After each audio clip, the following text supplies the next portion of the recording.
အားလုံးပဲမင်္ဂလာပါဗျမြန်မာသင်း ARSC ကတော့မနက်ဖြန်အောက်လ20ရက်နေ့မှာ AFC Women Champion League 2026ရဲ့အုပ်စုဒုတိယမြောက်ပွဲတစ်ပွဲအဖြစ်လက်ဘနွန်အသင်းနဲ့ရှင်ပြိုင်ကစားသွားရတော့မှာပါပြီးခဲ့တဲ့အောက်လ18ရက်နေ့ကစင်ကာပူအသင်းနဲ့အုပ်စုအဖွင့်ပွဲမှာမြန်မာအသင်း၄ဝက်ပြတ်အနိုင်ရခဲ့တာဖြစ်ပြီးတော့အဖွင့်လာခဲ့တာပါဆိုတော့အဲ့ဒီအောက်လ18ရက်နေ့မှာပဲလက်ဘနွန်အသင်းကတရုတ်တိုင်းမေအသင်းနဲ့ရှင်ပြိုင်ကစားခဲ့ရတာဖြစ်ပြီးတော့6ဂိုးမရှိနဲ့လက်ဘနွန်အသင်းရှုံးနိမ့်သွားခဲ့တာပါအဲ့တော့လက်ရှိ AFC Women Champion League အုပ်စုအရဲ့အမတ်ပေးစရာမှာမြန်မာအသင်းနဲ့တရုတ်တိုင်းမေအသင်းတို့ကအုပ်စုပွဲတစ်ပွဲကစားလို့ပြီးမှရမတ်3မှတ်စီနဲ့အမတ်2နေတာဖြစ်ပြီးတော့ဂိုးကွာဟချက်နဲ့တရုတ်တိုင်းမေအသင်းကအဆင့်1မြန်မာအသင်းကအဆင့်1မှာဖြစ်နေတာပါ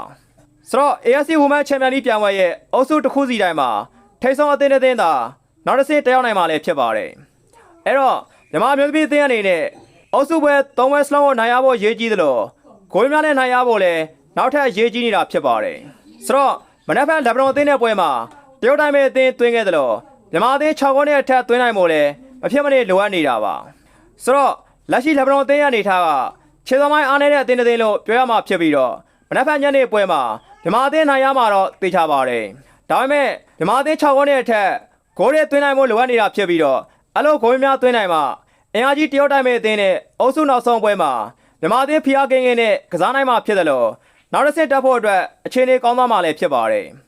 အဲ့တော့မနက်ဖြန်လက်ဘနွန်အသင်းနဲ့အုပ်စုဒုတိယပွဲမှာမြန်မာအသင်း ARSC ဂိုးများနဲ့အနိုင်ရပါစေလို့ဆုတောင်းရင်းနဲ့စောင့်ကြည့်အားပေးကြမယ်ဗျာ